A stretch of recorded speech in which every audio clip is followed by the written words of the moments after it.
Well, greetings and hello there, everybody. It's me, your beloved Star Wars dad, Nooch Too Good. And recently, people have been asking me a few times about, hey, what's up with the Lord Vader account? Where'd it go? What's happening with that account? And I think it's time to have a discussion about this account and how we do accounts on the channel. We played free-to-play for, well, we started in May of 2024. So right now, that puts us at a year and 4 months-ish, somewhere in that range.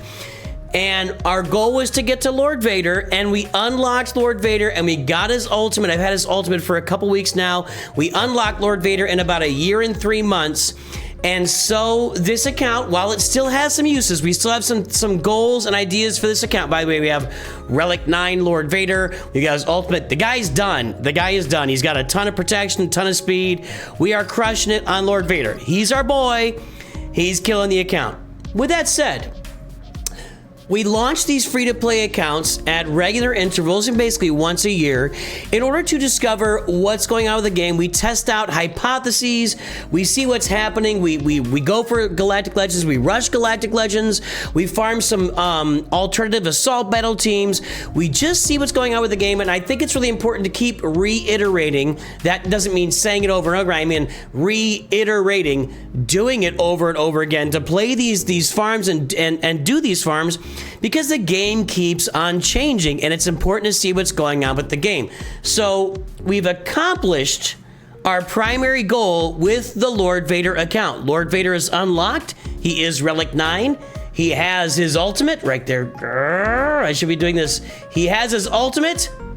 Lord Vader is complete. A couple more things you want to do with this account. We want to get it to 4 million so we can do some proving grounds testing with gas and Padme, because we did the 4 million, we did the proving grounds testing with our CLS team and Phoenix teams on the Jabba account, I think.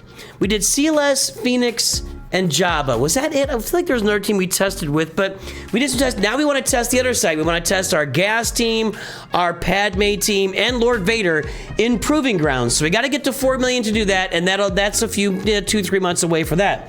We're also testing this account in Grand Arena to see how high we can climb in Grand Arena with a Galactic Legend like Lord Vader sitting on the front of our defensive wall with some other really good teams. We got a Padme team down here with the Poncho Bros. Up top, we've got Qui-Gon with an Omicron with Anakin and GK, and we've also got our Rex clones up top. That's 3v3, obviously that's where that goes there. So we are testing out to see how we can perform and how we can climb through, in this case, Bronzium Grand Arena, by getting a lot of consistent wins by putting that defense out there. So those are the two things that we're going to use this account to test for over the next several months of this year.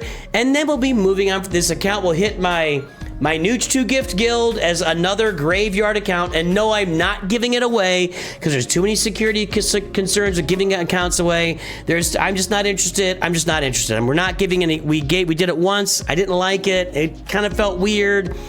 And I've seen accounts violated, and I can log it. That old account that I gave away, I could log into it tomorrow if I really wanted to. I got news for you guys. When someone gives you an account, they're gonna own that account forever. They can always backdoor into that account. Just be aware of that when you buy an account or something else. Okay, now, with all of that said, I think, and by the way, we're going to be farming Peridia Pals and trying to min-max the Peridia Pal Assault Battle. That's kind of next on the table here, upgrading our clones, and we're working on the Inquisitors. If we need to get them done, we can try that Inquisitor event another time on the channel. That could be a lot of fun, because that event sucks.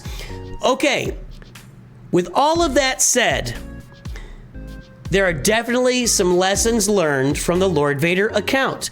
And again, that's why we do this, to learn lessons and see what the game is all about by farming Lord Vader. Yes, okay, so what are those lessons we have learned? I think one of the most early one and most important one is that the assault battle, the best teams available for all the assault battles are clear. We tried some alternate teams here. We've tried some other alternate teams as well. But at the end of the day, when you look at Imperial Troopers for a couple different assault battles, when you could use Imperial Troopers on Endor or Forest Moon, and also Rebel Roundup, Iden Versio just does not give you the bang for your buck that your Veers, Piet, and Range Trooper team gives you. It just doesn't work as well. I'm not saying don't farm Iden Versio. I'm not saying she didn't work. I had to get up to relic levels just to do challenge tier 2. So the efficiency is not there. This team does not work as well. So that's really important to know, because assault battle farming is where it's at in the game right now. Secondly, you can use clones on Military Might, and we had the Bad Batch at the time. We took our Bad Batch into Military Might. Again, it required relic levels, and we were never able to get through challenge tier 3 on this account of Military Might, right? Yeah, I don't think we ever got through challenge tier 3. I may be able to use my dark side clones there and see what that could be interesting. We'll have to check that out and see if that could be something to test. So at the end of the day, it's still best to farm Phoenix early for 2 different assault battles, and to farm your Veers Imperial Troopers with Piet and Range Trooper for 2 different assault battles, then move into CLS for your Military Might. These alternative assault battle teams just did not do it for us. And there's really not, those assault battles, while there are no specific teams for the early assault battles in this game. Well, there's just specific factions, but you get what I'm saying. The teams we've discovered are the best teams previously, and we know it now because we tested it out. And that, also we tried out Padawan, Obi-Wan, and Master Qui-Gon for Ground War, and we couldn't even get through Challenge Tier 2 without Jedi. We had to have Jedi Revan to get that done. So that's important to note as well, although some of you guys might find a way to do that. So the assault battle teams are clear, and we tested it out on this account. That was good to test and find out. Number 2, another test we did. Now this goes back to you guys. This account started with surveys on my Discord. And if you guys ever want to participate in the channel and you're wondering why you're missing out on stuff and you're not getting into the drawings, if you're not in my Discord, you're just gonna miss stuff. I'm really sorry. We run all sorts of great stuff, giveaways, gifted roster reviews, free roster reviews, all those signups, everything are on my Discord. And this account started with a bunch of voting for you on Discord. And you guys all voted. Let me go back and see if I can find that video. Okay, I found this video, and boy, it was hidden. It did not have the word vote in it, didn't have the word Lord Vader or whatever. But so this account was voted on initially by you guys on Discord. And one of the things you voted on was to allow me to be in, you guys picked Lord Vader right here, overwhelmingly picked Lord Vader. And then I think it moved into, yes, there we go. What level of guild are you going to allow me to join? This is a little blurry, by the way. I don't know what's up with that. And you guys voted, and this is important because I want to, make this clear. You guys voted for no limits on my guild, and that was not a runaway winner. It did beat a Hoth TV branching out to Geo. Based on that, I did not, just to be honest, you guys know, I can join. There would be there'd be a rogue guild out there that would have been willing to take me on as a brand new account. I could have found them. I'm definitely not trying to brag. It just could have been done. And I decided to join a guild that was doing Geonosis territory battles, and that lasted about 4 or 5 months, then they moved into Rote and whatever. So having a good guild made a tremendous difference on this roster. So you guys allowed me to do a good guild. It sped up our farming. We got a lot more materials, the Mark III raid currency, that stuff is invaluable on a new account. Mark III raid and also Mark III territory battles, that stuff is a big deal. So yeah, so if you can get into a great guild, and the better guild you can get into, the better off you're going to be. We definitely proved that but on this farm. Another thing we proved. So about 9 months into this thing, we took a little side tour and we farmed after the Revans. And there were reasons for this. There were twofold reasons. One, I believe that the Revans are a very important part of all farms, of every roster in Star Wars. The Revans are really, really important on your roster. Darth Revan, Jedi Knight Revan, they lead you to Leviathan eventually, but they're just really, really good characters, and they last all the way through the entirety of the game.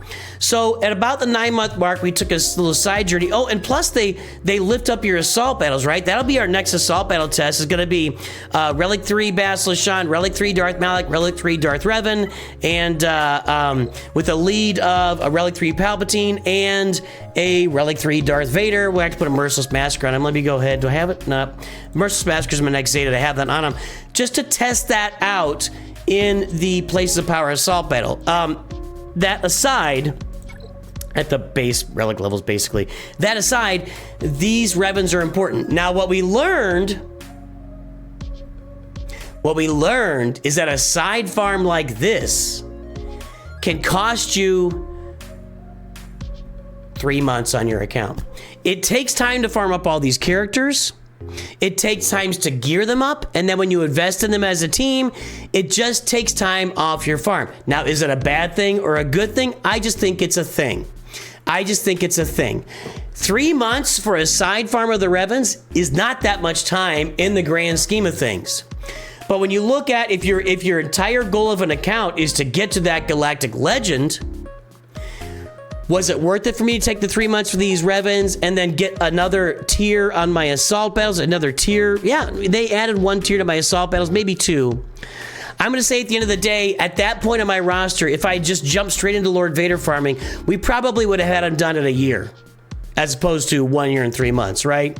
So just weigh out your opportunities on your roster. If you're going to take that side farm and you're going to farm that team like the Revens or whatever team you're going to farm on the side, keep in mind the time frames for yourself. It takes you 3 months to build up a really good solid team like the Revens require 10 characters to farm. Then you got to get Malik. There's a lot going on here. Even though it's not that difficult to farm, it just takes time to farm up the characters and really get them moving. So keep that in mind when you go do that side farm on your roster as well.